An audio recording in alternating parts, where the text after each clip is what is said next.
I grew up in Sierra Leone and I was 12 when the war started. I remember being kidnapped then,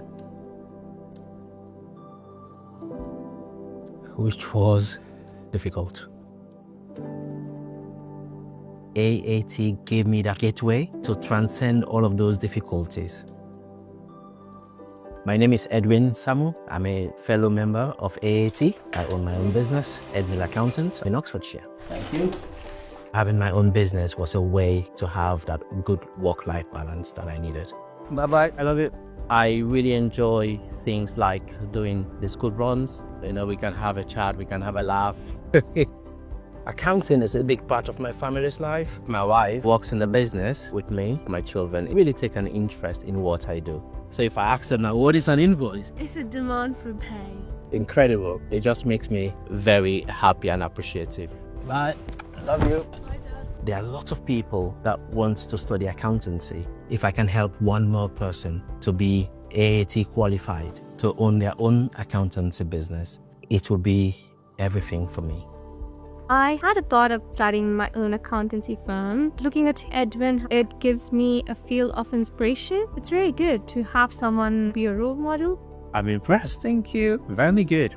AAT played a big role in helping me start my own accountancy practice.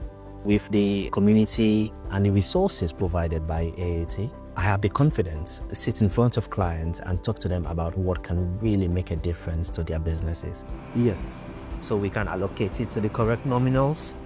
We also have the masterclasses, the learning portal, events like AAT Connect, branch training days, and Accountex, which I find very, very useful to keep myself up to date. How much did you pay?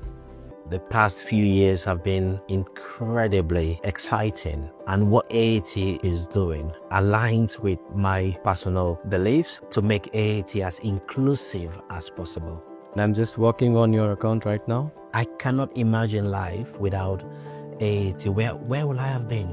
I thought somebody growing up in a war area in Sierra Leone will never have such an opportunity. But AAT gave me that opportunity to own my own business. And it is in that same vein I want to help as many people as I can. If you want to do something, you put your mind to it. Everything is possible.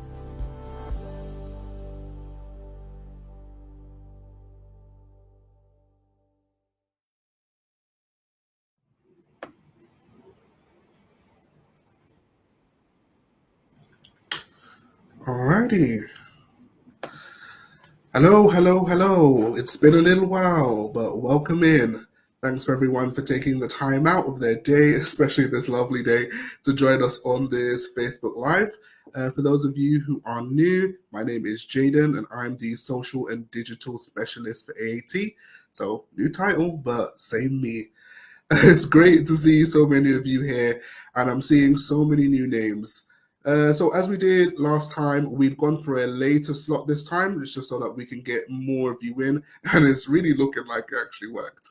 So loads of people were telling us that the 6 p.m. slot works better for them. And similarly, if you can let us know if this time slot works better for you, or if you prefer the 12 p.m. slot that we typically do, which one works for you, let us know in the comments so we can go ahead and just see what works best for us.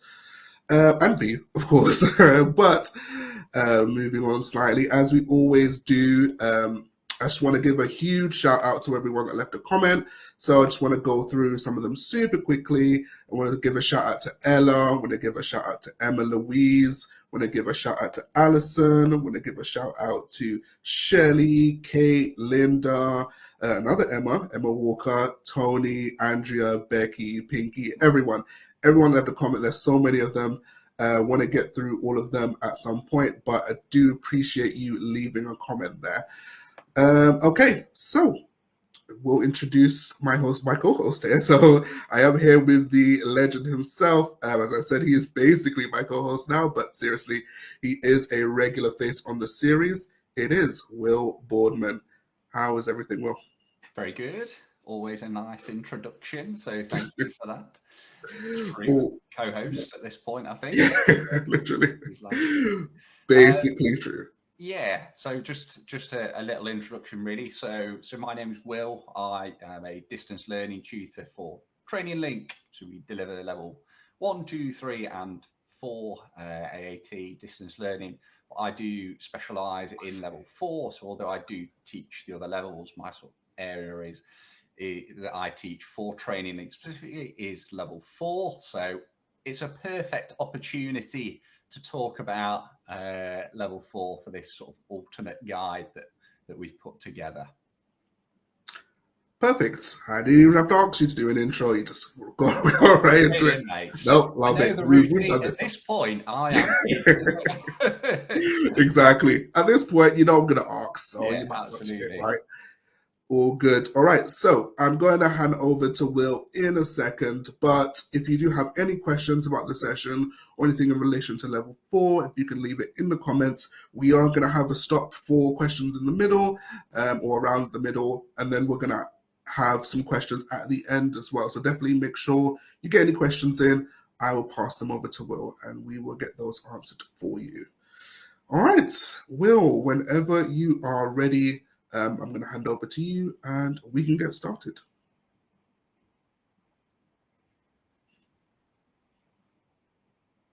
So again, just thank you for taking the time out this evening to join the session. So really what I'm going to be running through today is all about level 4 qualification, obviously given the name.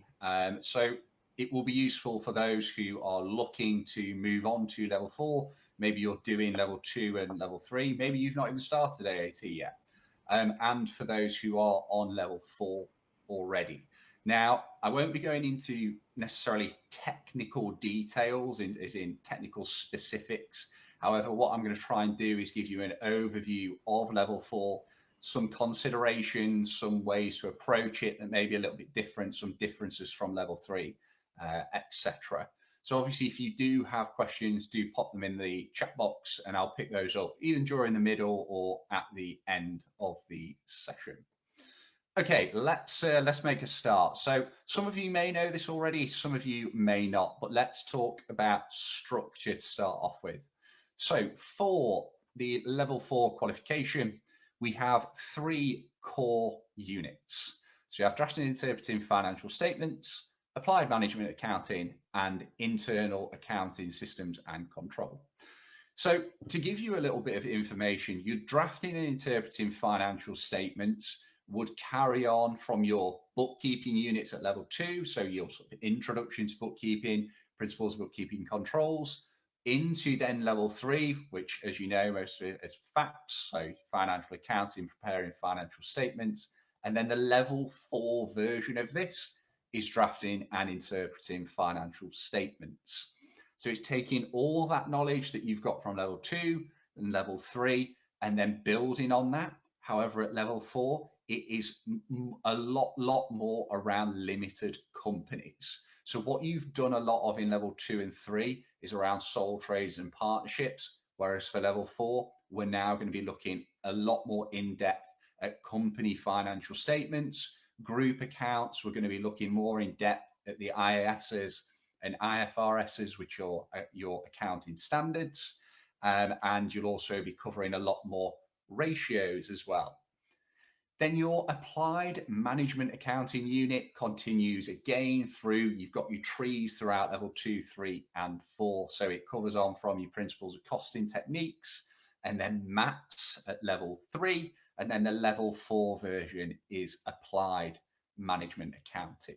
So that takes, again, all that knowledge from level 2 and 3, but then builds quite significantly on that. So there are definitely some more complex areas within the level 4 version.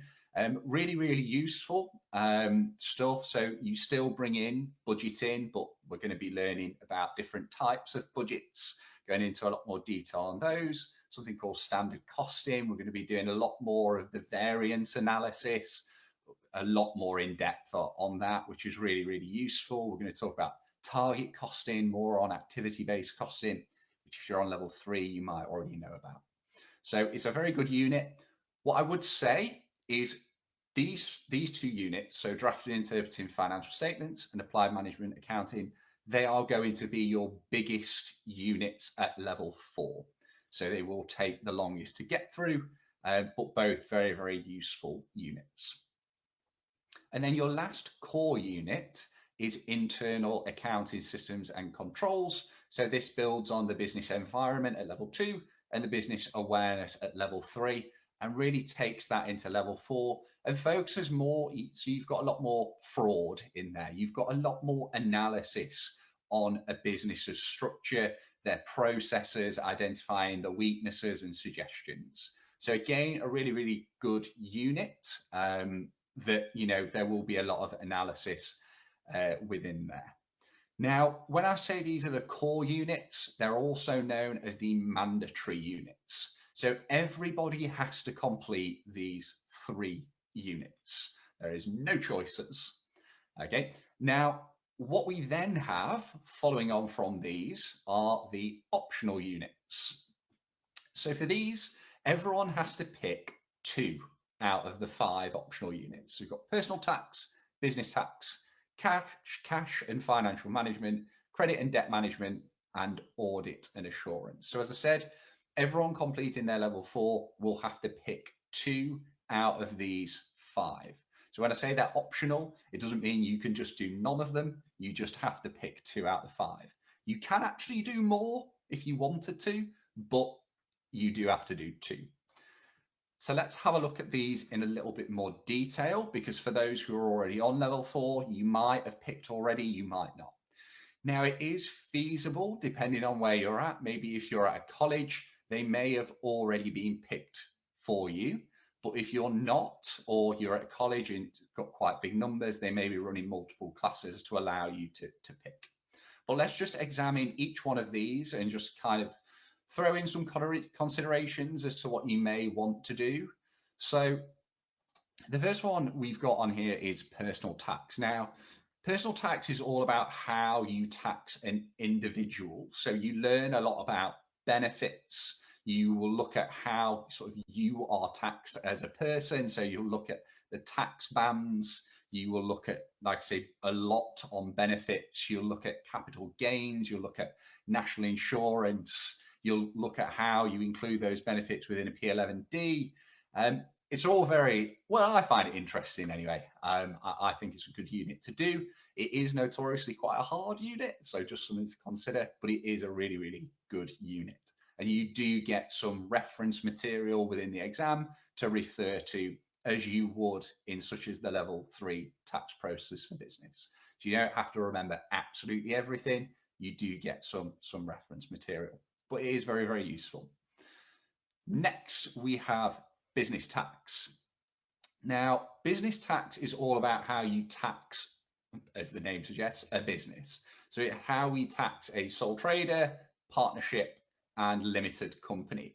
So we can look at what's included as allowable expenditure. We can look at what something called capital allowances are, where business are buying assets and how they can offset that against their tax. We will look at, again, capital gains, but how that applies to limited companies as well. We'll look at all around how the administration works, on how to actually do it, what rules are required from HMRC.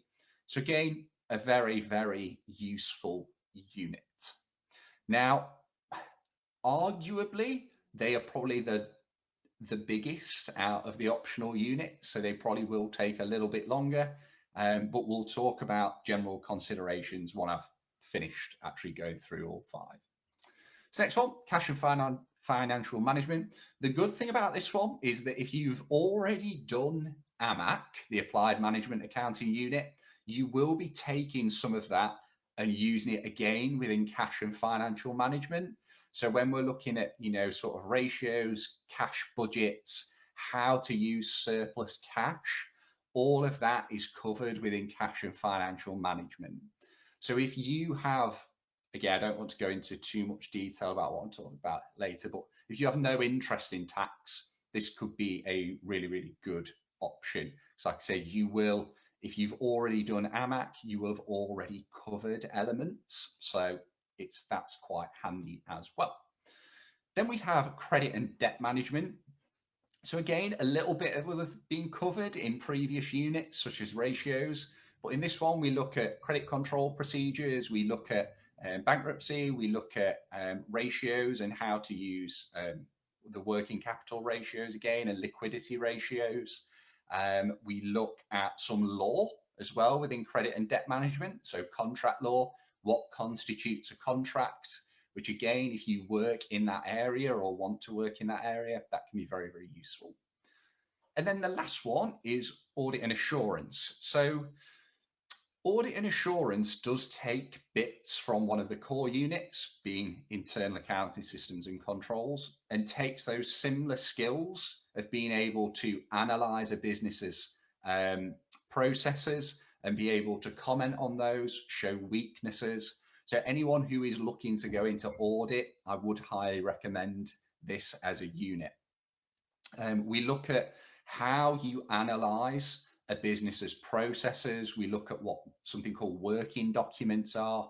It is a very, very useful unit. You've also got some risk analysis in there as well.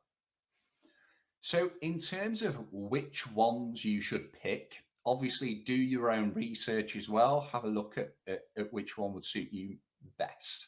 Now, you can play this a little bit tactically. So if you want to go for maybe the quicker units, I would probably say cash and financial management, credit and debt management.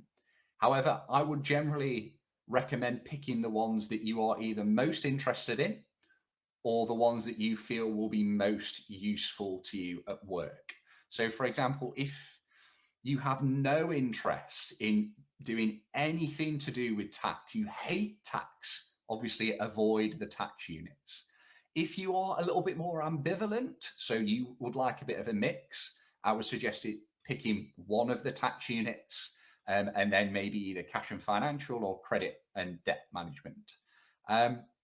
If you are wanting to maybe go as a sole trader, if you work in practice already, or you want to work in practice, I would definitely pick from the tax units. So I would either do both or I would combine one with audit and assurance.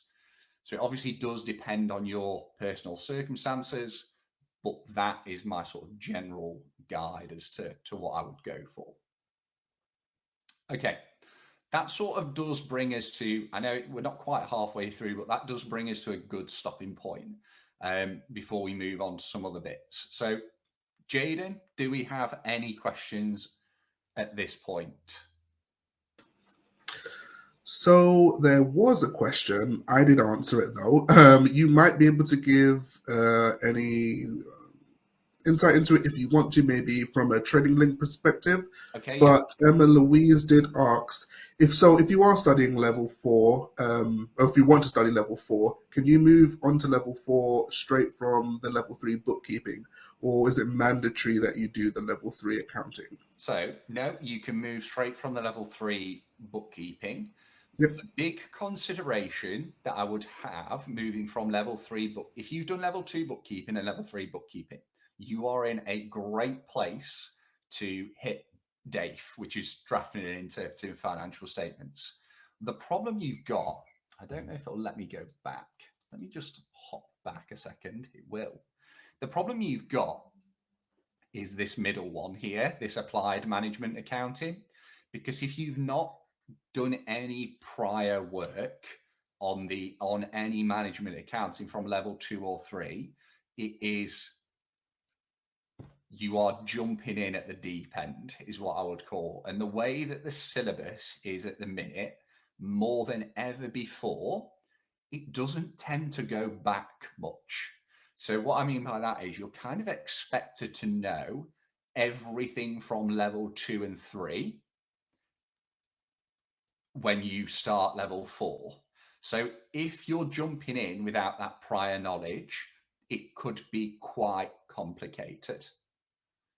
Okay, so just all I could say is anyone who's on level 3, who's done level 2, imagine doing one of the level 3 units without any prior knowledge from level 2, but times 10. That's how I would describe it. It would just be, it is feasible. You can do it, but I would either swap and do the level 3 accounting, or as in from bookkeeping and swap over to accounting, or at least maybe self-study the applied management accounting so that you've got from like level 3, so that you've got the knowledge to carry into level 4. Or you might end up sort of ping-ponging back from level 4 to look at, you might have to buy the level 3 material anyway to look back at it. So it's doable, but you are definitely making it tricky without doing some prior reading first. Perfect. I feel like that was that much needed context to my answer, which was yes, but it's yes, but so I'm glad that you added that on there. We did have oh, yeah, go ahead. It's all I was going to say is if I'm like throwing around terms, you see like activity-based costing, absorption costing, overhead absorption rates, LIFO, FIFO, and AVCO, and you're sat thinking, I don't know what any of those are, you are expected to go into level 4 knowing 100% what they are. So that would be my worry about jumping in at that stage. No, that makes perfect sense. We do have a couple more questions that have come through. Ella has asked, does it take more time to complete level 4 than level 3? Oh, we're coming on to that. It's a great question. It's a cracking question, but it is something that I'll be covering in one of the slides coming up. That one. Yep. Okay, if we're going to cover it, then we don't need to answer that last one. We're going to hold off, just yeah. Don't get ahead of myself, but we will be covering that. Yeah, all good. Lorraine has asked, is it a good idea to do CSFT before AMAC? Mm-hmm. You can do, and we're also going to come on to that as well. I think that's the next slide, actually. Oh. So we're going to talk about order in a second. Okay, perfect. Yeah, and it's a good point to raise. Yes, agreed. We do have a couple more questions. Do we have time, or? I tell you what, let's crack on, just in case I answer them as part of this last sort of few slides that I want to go through, and then we'll see what's remaining after. Yeah, we do have time for questions at the end as well, guys, so don't worry. Yeah, we will get to your questions. Good questions so far, though. Yes, appreciate it. Alrighty. Okay, let's keep rolling. So next, order to study. Again, you don't have to study them in any order. You can study them in absolutely any order that you want. So you could start with the optional units if you wanted to.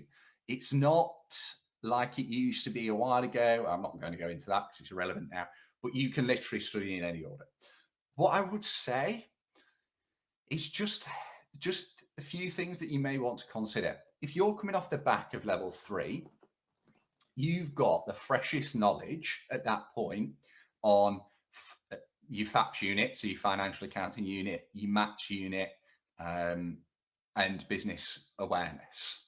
So for me, you are better doing the core units first, because the further away you get from those units, the more you'll forget. So say doing the taxes first, they are absolutely brand new. Now, maybe you're the sort of person who thinks, actually, I want something fresh and I want to do something new. Absolutely fine. All I would say is that, if you've just done maths, let's say at the end of level 3, maybe you think, actually, I wouldn't mind starting with AMAC because it's just going to follow straight on from maths. Or maybe you finish with the FAPS unit and you just want to go straight into DAFE. Okay, you have got the freshest knowledge at that point. The further away you go, the more you will forget. And I've seen it before where people have left, say, DAFE until last, and they've forgot, for those who are on it now, if you think about all your accruals and prepayments or your allowance for doubtful receivables, that is not covered again in level 4, but you will be expected to know all of it. So if you leave it, let's say a year, 18 months in between, you just got to ask yourself the question, how much will I remember, or how much am I going to have to go back and study before I could sort of do the level 4. Okay, so like I say, there is no prescribed order. It's entirely up to you, but just consider what works well in that sense.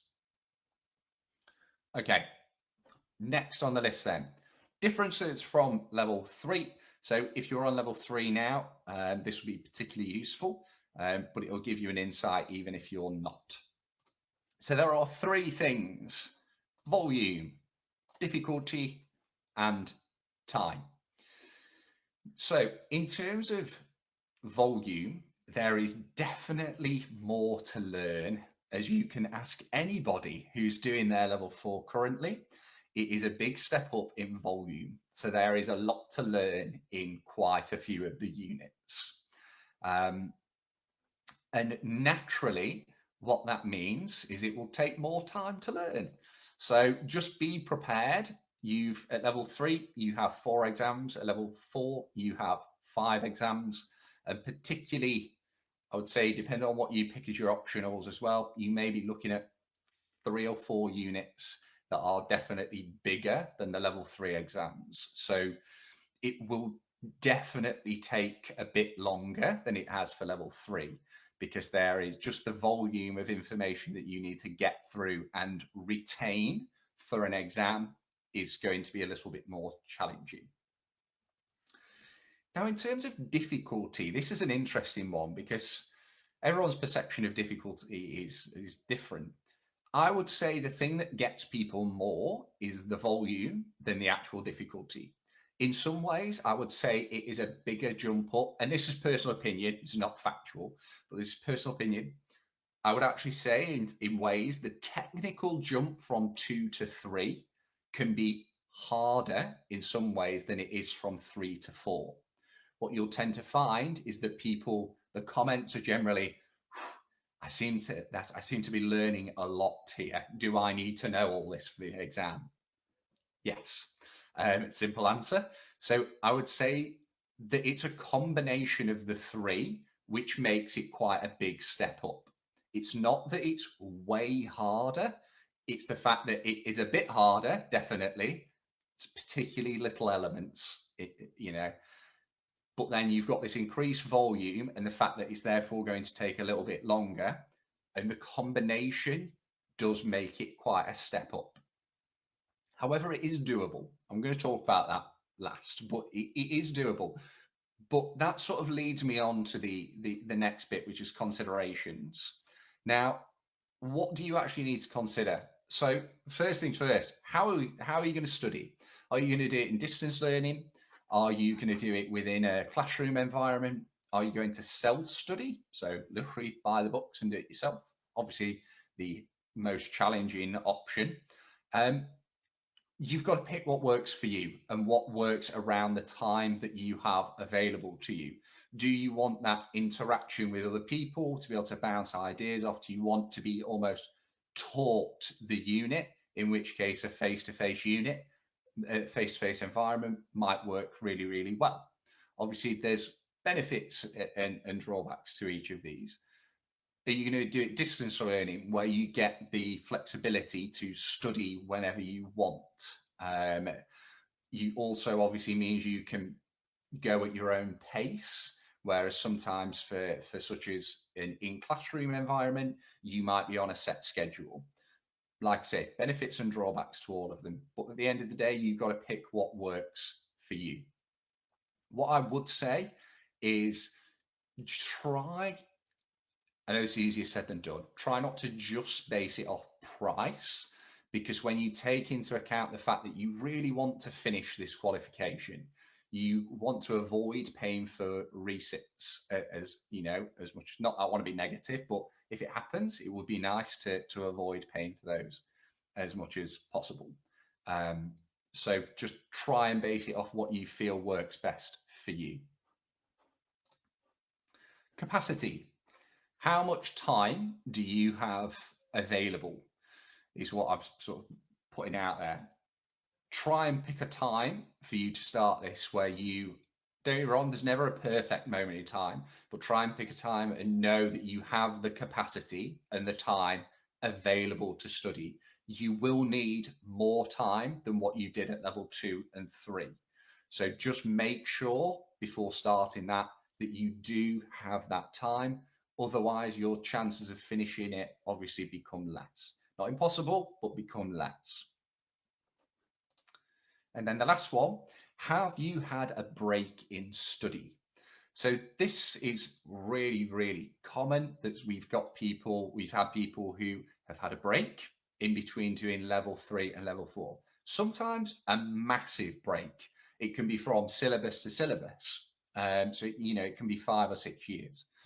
All I would say is if you've had a break, it would be worth possibly purchasing some level 3 material or doing a little bit of research on level 3 before starting your level 4, just to try and get you back into the swing of things. That might be maybe attempting like a mock exam at level 3.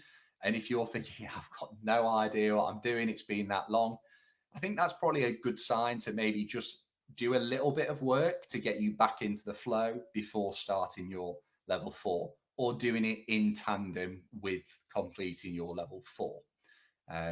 Just something to consider. I know how difficult it is because I've spoke to so many students who've had a big break in between levels, and it is quite tricky to get back into studying. All it means is just it takes a little bit longer to get there. Okay. Ways to succeed then. So this will be beneficial if you're looking at doing level 4 or you're already on level 4. So first one, already spoke about this, not going to go into much detail. Pick the best method of study to you. As I said, in classroom, distance learning, self-study, whatever works for you. The next one, use all the resources available to you. This is one that I bang on quite a bit, but still isn't always listened to. There are so many resources available out there. Obviously, you've got your books, and you've got your AAT lifelong learning portal. So make sure you use everything that is available there. Obviously, I'm going to point out that you've got YouTube. Not just my channel, there are other channels as well that have some great videos on. So utilize those the best that you can as well. Avoid the cram. So this is so key for level 4. Definitely more feasible for level 2 and 3. Not recommended, but feasible. That you might be able to get close to your exam and go on a mad study session to basically get yourself prepared for your actual exam. That is much harder to do on level 4 because, again, coming back to that volume, another reason why it's a problem is that at level 4, every exam has written elements, which are a lot harder to cram for because you need to practice. You have to practice writing out your written answers. You need to check them against the model answers, see where you're going right and wrong. All of that takes time and should only really, basically, you just can't fit all of that in last minute. As anyone who is on level 4 maybe already has tried to do, you'll know that it's very, very tricky to do, which means you need to sort of revise throughout your study. The other thing to take into consideration with that is that every exam on level 4 takes between 5 and 6 weeks to get the result.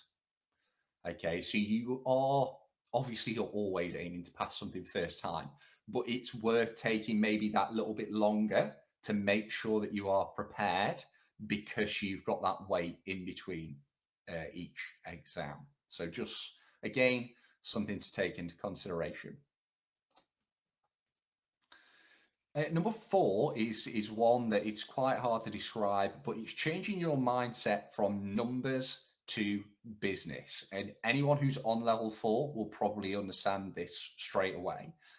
Because you've got these written elements, there will be certain parts where you need to think outside the box a little bit more and sort of widen the mindset.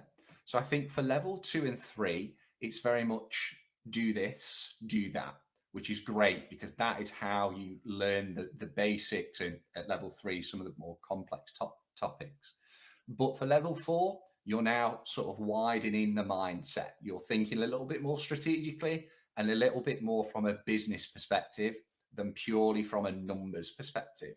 So particularly when you're doing something like INAC or Dave, really it's all of them, you're going to have to think about the impact of decisions on the business.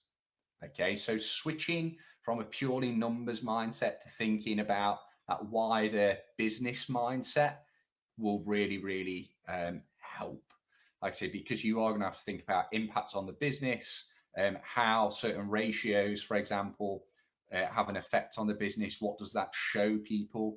And you are having to word it in a way that non-financial people will understand. So you're trying to make a complex topic or complex figures into a simple report for somebody else who maybe doesn't have that financial mindset. Okay, so just again, something to think about. And then the last one, something I spoke about quite a lot, is discipline. Okay, so you will have to come into this with the understanding that you are not going to be motivated 100% of the time because it's just impossible. So you just need to make sure that you've got some sort of study plan from the outset. And when I say that, it can be as simple as that you know when you can study each week. So dedicate a time and a space that you can study and stick to it every single week, whether you want to or not. Small and often is far better than, again, going back to the cram, big revision sessions. Okay, little and often, but staying consistent is what will get you through the level 4. Even if it takes you 18 months or even 2 years to complete, as long as you are constantly chipping away and not leaving big gaps, you are far more likely to succeed. Okay, timelines for level 4, it can vary so much. We've known people do it in ridiculously fast timelines because, like I say, because we're distance learning, we're never going to hold you back in that sense. So we've seen people do it in 4 months. It's really fast. 12 months is achievable. It's a tough timeline, but definitely achievable. Within 18 months, you've done great. If you can do it within 18 months, it's a good solid timeline. Up to 2 years, fine. Beyond 2 years, what I would say is people do drop off a little bit because you don't want to take too long to do it. Okay, still fine if it does, but you probably will start to see a bit of a drop off if it takes that long beyond that time. Obviously, sometimes life gets in the way and stops you from doing it. That's fine. Okay. Right. Okay. So benefits to achieving level 4. Job prospects, it obviously really increases along with real life work experience. It really helps to improve job prospects. We've got your MAAT, so you get your letters after your name, you get your certificate. You do need to apply for MAAT once you've done all the exams, but it's a nice, simple process. Nothing to worry about. Use the letters after your name, you get your certificate, which is fantastic. Self-employed, so if you're wanting to offer services as an accountant, this widens your options. You can offer a lot more. There's a whole page and videos dedicated to this on the AAT website. So do have a look at that because it's very, very good. Talks you through what you need to do if you want to become self-employed as your own, as a sole trader offering accountancy services. So have a look at that. It's a very good guide. CPD. So while you retain your membership, you still get access to all the AAT materials on the Lifelong Learning portal. You get access to additional CPD modules. AAT run the branch events. There's loads, really. There's loads of CPD stuff that keeps you in the loop. There's the members event each year as well. That was really good. Went last year. Very, very good. Where they run seminars and stuff. So very useful. And then the last one is, if you've noticed already, if you're part of AAT, it is a very, very strong community. I would say one of the best out there, if not the best. It has got that sort of family feel to it. So it is just something to take into consideration. There are, groups once you've completed AAT where you can ask questions on accountancy matters. So very, very good. Okay, final point then, because I've been rambling. Everyone or most people will be able to do level 4. They will be able to complete the qualification. It is mainly about, as I said, attitude, and that includes your discipline, and you just need to keep plugging away at it. And if you're struggling with something, that's what tutors are for. You could book in one-to-one sessions. You can go on the Facebook groups. You've got the YouTube channels. So many resources that if you are determined to do it, you will probably be able to do it. Okay, but all you've got to do is really want to do it and be disciplined enough to keep working at it, even when it feels hard. Okay. Right. That covers everything that I wanted to cover. So, Jaden, back to you. All right. Hello. So we do have a fair amount of questions that have come through. I will have to prioritize. I mean, we don't have a ton of time, but we did get a lot of really good questions in, so I do appreciate everyone that sent a question in. But I did want to start with this one. So Ella has asked, do the exams at level 4 have more word-based questions, or are they still very calculation heavy? So they are a mix of calculations and word, but however, yes, there are more written questions at level 4. So just for example, on your core units, I'll cover those because they're the ones everyone's going to be taking. There are 3 written questions on DAFE. There are 3 written questions on AMAC. There are 3 written questions on INAC. So on INAC, there's 5 tasks. 3 of those are written. Okay, but it is a very, very good skill to have, to be able to talk about things and analyze these things. And if you want to progress in your career, being able to do that will be such an important skill. Agreed. That was perfect. Just leading on from that, I'm pretty sure you can talk about this one quite a bit, but if we can make it somewhat brief, Lauren has asked, I really struggle with writing questions. Do we have any tips to overcome this? So to start off with, you are not on your own. That is the majority of people, because the thing is, you probably picked accounts because you like numbers. Always maintain you do not have to be incredible at maths to do accounting. You really, really don't. But generally, most people who do accounting will like numbers to some extent. In terms of the written questions, it is the way to improve on those is basically comparing to model answers. So it's trying to approach them in the right way. Sorry. So looking at the number of marks available, looking at what it's saying. So whether it's identify or evaluate or assess. So there's all these different instructions as to what you need to do. And you need to firstly match up the number of points that you're making with the number of marks that are on offer. So if you've got an 8-mark question, so I was running through one earlier on a revision session, and it was, identify and explain 2 advantages and 2 disadvantages, and there was 8 marks available. So, split out the marks how you think it will be marked. So it's going to be a point each for the 2 advantages, a point each for 2 disadvantages, and then a point each on all the explanations for each one. Okay, so we tend to find 2 major things with written questions. One, that there simply isn't enough. There's not enough writing for the amount of marks on offer. If you've got a 4-mark question and you've written 1 sentence, you've not gone into enough detail. Equally, the alternative to that is that someone writes everything that they know about accounting that they've learned over the last 3 years to try in the hope that they will pick up the marks. And again, that it has the opposite effect, because it makes the examiner then think that you don't really know what you're talking about, that you've just tried to cover every eventuality. So the point is to try and answer them in as concise way as possible while still hitting enough points to get the marks. And other than that, it really is just practice compared to the model answer. Practice compared to model answer. And write them out in full.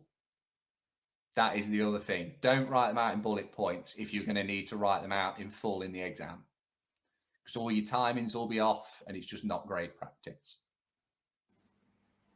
Agreed. Very true there. There is a question that came through that I will answer super briefly. Kirsty's asks, is there a time limit for level 4? And the answer to that is yes and no. So there is a time limit technically, but what happens is once you purchase level 4, you will get access to qualifications 22 until it ends. So it came in a couple of years ago. They usually last about 4 or 5 years, 6, even depends on, when we feel it needs a refresh. But then even after that, once we do move on to the new syllabus, you'll then be able to get exemptions even if you are on Qual 22 as well. So yes, there technically is a time limit, but it's not for now. It's like 10 plus years from now, I'm pretty sure you'd have definitely either completed your qualification or done something else from there. But yes, there technically is, but not one that you should worry about at all. I think one thing I would also add to that on the exemptions front is that it's not always the case, but it has been at times where if there's been sort of changes, which there's always changes between syllabuses, but if there is any sort of significant change, they will, if there is an exemption, it might carry over at 70%, regardless of the percentage that you've got. So if you got like 90 on that exam, so say it went you got 90 on the previous version and you were transferring it over, it is feasible that it might cross over at 70. So you'll still get the pass, but at 70. That's if there's been any significant change within the unit. Yes, indeed, that is true. That's, all exemptions, they transfer over at 70%, so not necessarily just these ones. If you're getting an exemption in general, that's how that works. Okay, so another question. So this is a more recent one. Lily has asked, could the context of the assessment change based on the students' feedback? On my last 2 exams, I weren't prepared for the exam, but the real exam was so different from the mock exams. So it has happened in the past. So, but it's usually at the start of a new syllabus. So one thing that you will see at level 4 that might differ a little bit from 2 and 3 is that the real exam is different from the mocks. And that is because there is a significant amount of content at level 4 within the units. So they can't cover everything within a mock that is in the entire syllabus, but anything within the syllabus can be tested. So little bits might change, but not a lot. And like I say, that usually would be very early on in a syllabus where there is a little bit of feedback maybe on an assessment, but for the most part, they will stay pretty consistent unless there has been a new Finance Act on the taxes, in which case AAT will update the syllabus accordingly, or if there's been any IS or IFRS changes in financial statements, occasionally some of that will be updated as well. Exactly that. And I just wanted to add on to that super quickly. The mock exams practice assessments as we call them, they are a very powerful tool, but I always recommend students, when you are using them, not to think the exam is really going to be exactly like that. Definitely use them more to figure out what the layout of the exam's going to be like and the topics as well. But don't really focus too much on the content and feel like the content's going to be really like exactly the same as what you see in the mock exam, because it definitely won't be. And we've heard, students getting caught out and stuff like that. So I always try to give that bit of feedback. Try and use it for the layout purpose and for topics, but don't focus too much on like the exact content, because you can get caught out that way. Alrighty, we're coming up, but I do want to ask this question. Marlena has asked, are there any writing questions for personal and business tax? Oh, yes. On all of them. Yeah, they are a bit different. What I will say is they are a little bit different, because they are human marked. Now, there are still some writing elements, but the main marks from the human marked elements are in a table. So you basically get given a table and you have to fill out a tax return on them, or a capital allowance potentially question as well for the business tax question. But there still is a few written tasks on them, but they are a little bit smaller than what's in DAFE and AMAC. So again, just something to consider. Like I say, there are written elements. So, yes, with level 4. Oh, hello? Are we on? Oh, yes, there we go.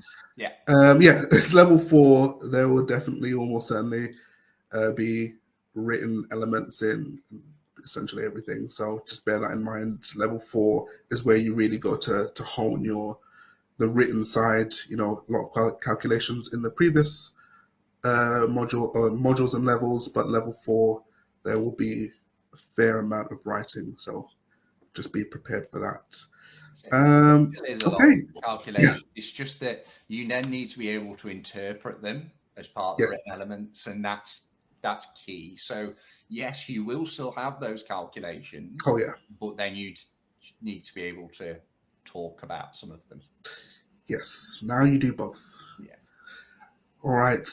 There are more questions. I mean, we can get to them in the chat for sure. And not to worry if it's not been answered. We'll see if we can go in the chat and answer any questions that you have. But we are going to start to wrap up now. So I do want to thank Will for this amazing session. I want to thank you all for joining us as well. I do just want to mention that, if you're watching this, it's likely that you're studying level 4 or you're just on your way to studying level 4. So if so, you definitely might want to consider becoming a MAT. So that is our full membership, and you can obtain MAT membership by either completing our level 4 qualification, or this part is relatively new. If you have less than 6 months to complete your level 4 qualification, you can still apply for MAT. So that's something new that we've introduced. Definitely check it out if you feel like you meet that criteria. And yeah, we'd love to have you as a part of the family. But yes, I think we've covered quite a bit, and it has gone quite well. It's gone pretty well, actually. So very happy. Thank you, Will, again, and thank you, Training Link. Thank you all for joining and being a part of this Facebook Live. Do remember that these sessions are recorded. We did get a few questions coming through. Are these sessions recorded? Yes, they are absolutely recorded. You can watch them back here on Facebook. They'll be available for 30 days, but also you can watch them on our YouTube channel. That is at Your AAT. They will be up ASAP. So I believe we'll have them up by tonight, or if not by tomorrow. So definitely head over to our YouTube channel, or again, you can watch them on Facebook for 30 days. If you do want any more additional content or memes or study support, definitely check out our Facebook and follow us if you've not already. Follow us on Instagram, follow us on TikTok. We're still on X, and follow us on Threads. We are on there as well, all at Your AAT. But thank you for joining us, and we'll see you again soon. Bye for now.